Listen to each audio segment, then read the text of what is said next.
Mixed by Malansa Recording Studio. DJ कादी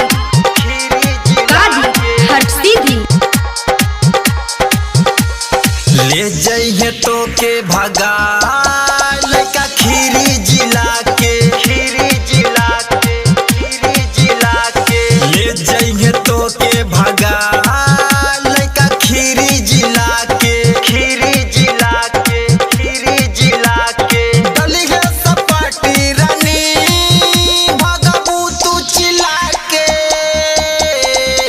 ले जइहे तो के भगा लइका खीरी जिला के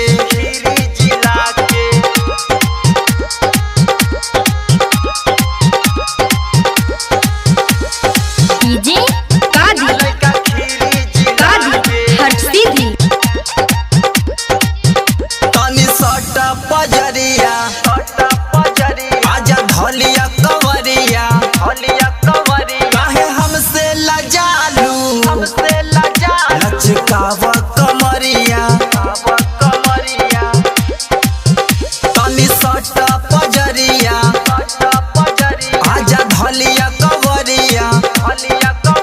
काहे हमसे लजालू लचकाव कमरिया बतिया ला हमरो मनी जनी जा मुस्का के ले जइहे तो के भगा लेके खीरी जिला के ले जइहे तो के भगा लेके खीरी जिला के डीजे कादी हट सीधी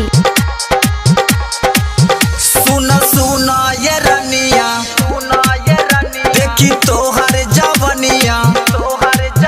चुए होठवा से लाली मारेलू मुस्की चवनिया सुन ये रनिया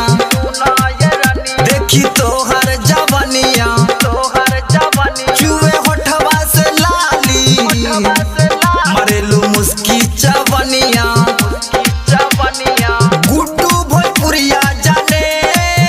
सब तोहरो लीला के ले जइहे तो के भगा